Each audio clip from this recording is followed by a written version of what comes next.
dingue. T'es complètement dingue. Mais vive les dingues, vite, vite, la folie. Bienvenue sur Icônes et Silences, la chaîne où les mystères des plus grandes légendes trouvent enfin une voix. Le 17 avril 2026, le cinéma français s'est figé. La nouvelle est tombée comme une onde de choc à travers tout le pays. Nadia Fares, l'inoubliable et magnétique visage des rivières pourpres, s'est éteinte à l'âge de 57 ans. Mais ce qui a véritablement brisé le cœur du public n'est pas seulement cette disparition brutale à la suite d'un tragique accident. C'est une vérité bouleversante, une réalité gardée secrète pendant près de 2 décennies et qu'elle venait tout juste de révéler au monde avant que le destin ne frappe à sa porte. Comment une actrice au sommet de sa gloire, acclamée par la France entière et courtisée par les plus grands réalisateurs, a-t-elle pu disparaître si soudainement des écrans de cinéma pendant de nombreuses années? Le public et les médias se sont posé cette question. Beaucoup ont cru qu'elle avait choisi un exil doré en Californie, éblouie par les promesses de Los Angeles, ou qu'elle avait tout abandonné par pur amour maternel pour élever ses 2 filles loin du tumulte médiatique. Le monde entier a pensé qu'elle avait volontairement sacrifié son immense carrière hollywoodienne sur l'autel du bonheur familial. Pourtant, derrière le sourire éclatant de cette femme qui semblait avoir tout pour être heureuse, se cachait une réalité infiniment plus douloureuse et complexe, loin des tapis rouges de Cannes, loin des flashs des photographes parisiens et de l'adulation des foules. Nadia menait une bataille solitaire, une lutte acharnée et terrifiante pour sa propre survie. Quelque temps avant de nous quitter, la comédienne a finalement trouvé le courage de briser le silence. Lors d'une ultime confession bouleversante, elle a partagé le lourd fardeau qu'elle portait en elle, évoquant une véritable bombe à retardement médical qui menaçait sa vie à chaque instant. Ce n'était pas l'industrie du cinéma qui l'avait éloigné des plateaux, mais une épreuve intime vertigineuse qui a transformé son existence en un combat quotidien. Son histoire n'est pas celle d'une star oubliée, mais celle d'une femme d'un courage exceptionnel qui a refusé de se laisser vaincre par l'adversité. Aujourd'hui, nous vous invitons à remonter le temps pour comprendre le parcours fascinant de cette femme extraordinaire, car avant que les ombres du silence ne recouvrent sa carrière, Nadia Fares était une étoile incandescente qui illuminait les nuits de Paris et faisait vibrer les salles obscures. Plongeons ensemble dans ces années de triomphe absolu, à une époque où la France entière était à ses pieds et où le rêve semblait ne jamais devoir s'arrêter. Pour comprendre l'immense vide laissé par son départ, il faut d'abord mesurer la hauteur vertigineuse de son ascension. Nadia Fares n'était pas une héritière du sérail parisien, elle était une enfant du soleil, née à Marrakech. Dans cette terre ocre qui a forgé son tempérament de feu, elle a grandi sous le ciel azur de Nice avant de monter à la conquête de Paris, avec pour seules armes sa détermination inébranlable et son regard d'une intensité rare. Elle s'est frayé un chemin dans un milieu souvent impitoyable. Ses premiers pas devant la caméra ont rapidement attiré l'attention des plus grands maîtres du cinéma français. Des réalisateurs de légende comme Claude Lelouch ou Alexandre Arcadi ont tout de suite perçu en elle cette étincelle unique, cette capacité à crever l'écran par sa seule présence. Elle incarnait une modernité fascinante, une féminité à la fois vulnérable et farouchement indépendante qui résonnait profondément avec les attentes d'une société à l'aube d'un nouveau millénaire. Mais c'est au tournant de l'an 2000 que la France entière va tomber définitivement sous le charme envoûtant de cette actrice hors norme.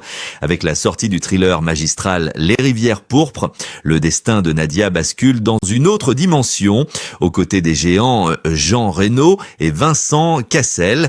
Elle n'est pas seulement une partenaire à l'écran, elle devient le cœur battant de l'intrigue, en incarnant avec une justesse troublante les jumelles Fanny Ferreira et Judith Hérault. Elle livre une performance d'une profondeur psychologique époustouflante. Chaque regard, chaque silence de Nadia dans ce film est une leçon de cinéma.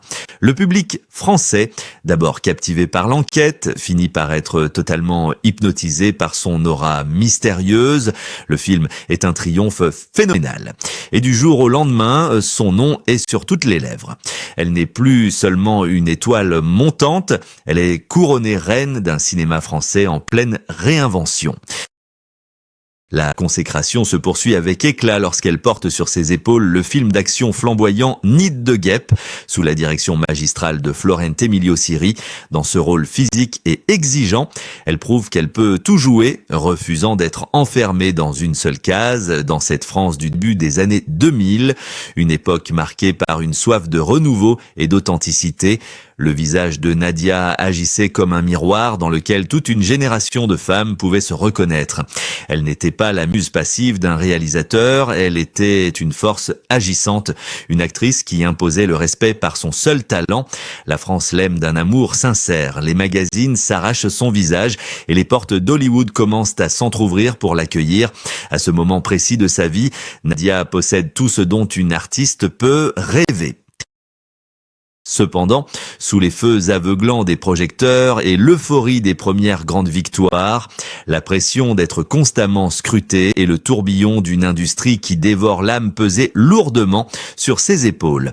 Et c'est exactement à cet instant de grâce, au moment où la gloire hollywoodienne lui tendait les bras, que l'impensable s'est produit au sommet de son art, alors que le monde entier s'agenouillait à ses pieds.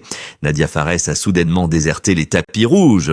Le public a murmuré qu'elle avait préféré la douceur d'une vie de famille aux États-Unis, qu'elle s'était retirée par amour pour ses enfants.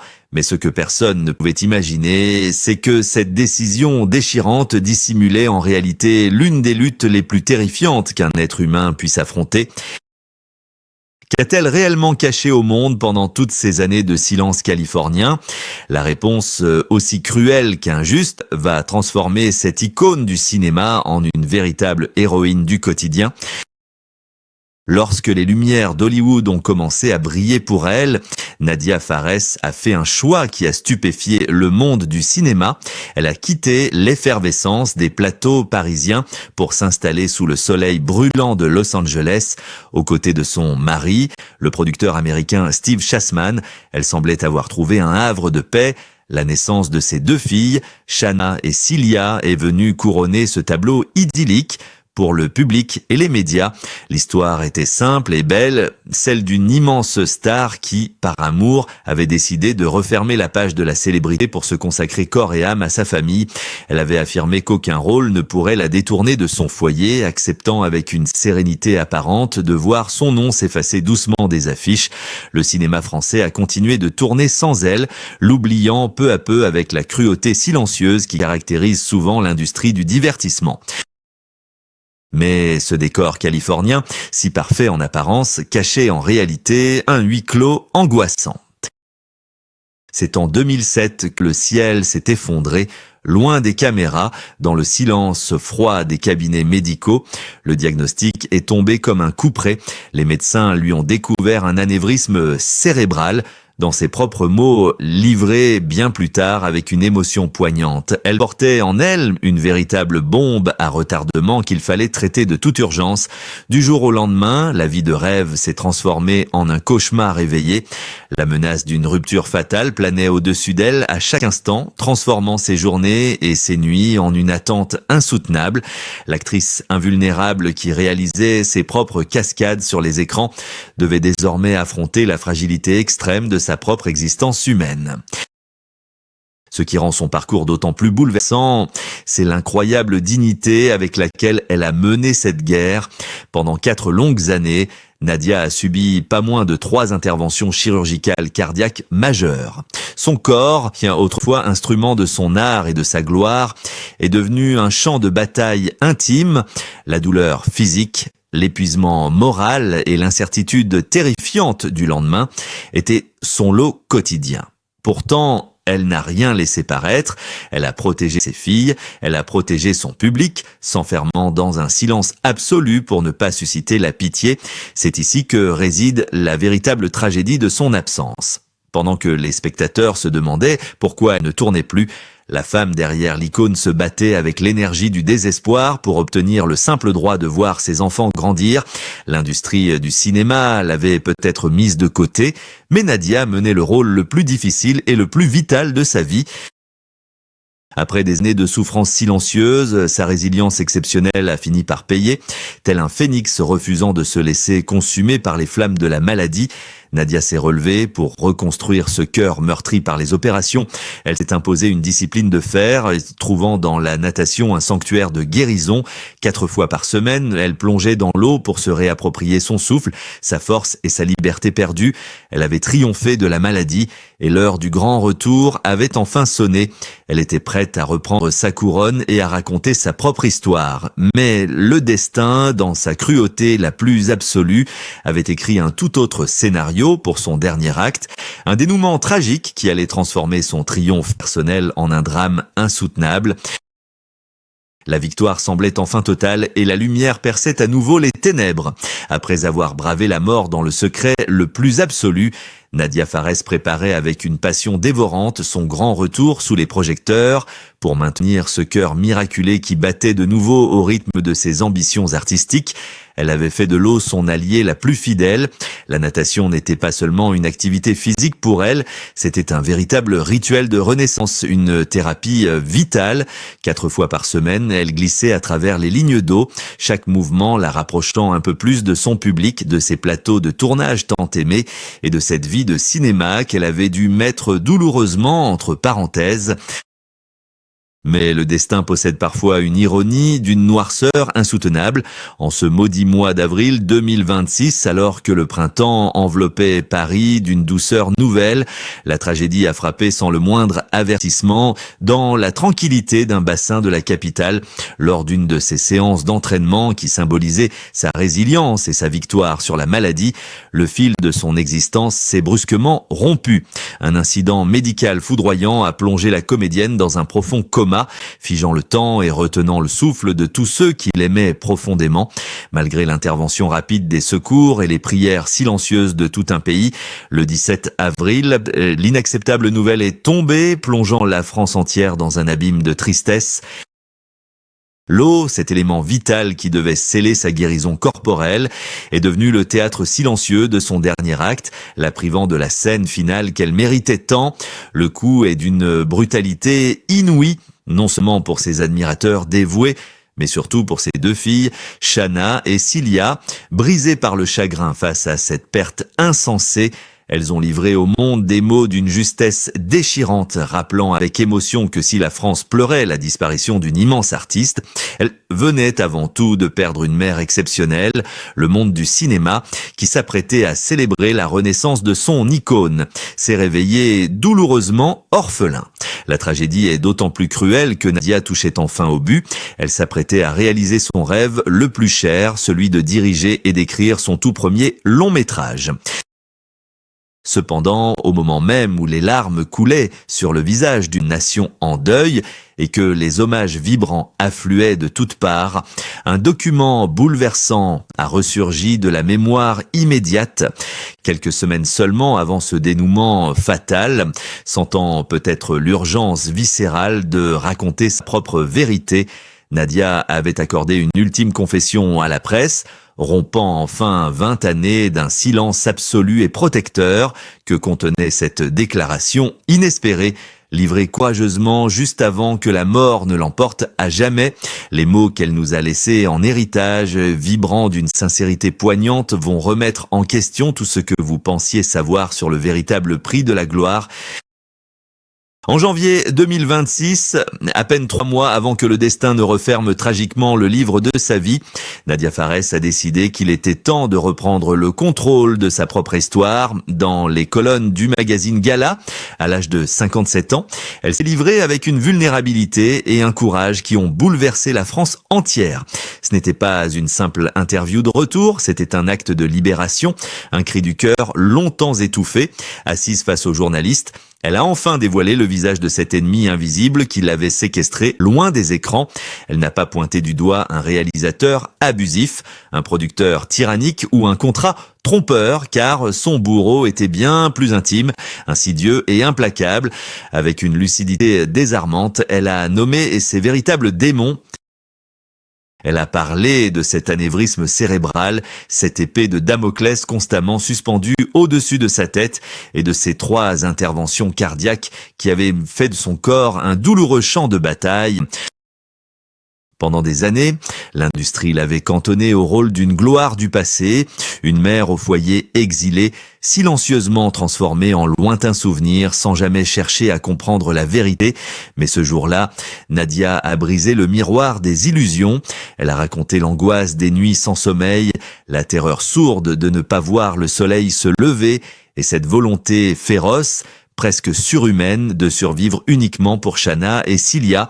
Chaque mot prononcé était une victoire sur la maladie, une façon de dire au monde qu'elle n'avait jamais été une victime consentante de ce long silence. Elle reprenait possession de son identité, non plus comme une icône des années 2000 figée dans le temps, mais comme une guerrière triomphante de la vie. Le public, d'abord stupéfait par la gravité de ses révélations, a été submergé par une immense vague d'empathie et de respect.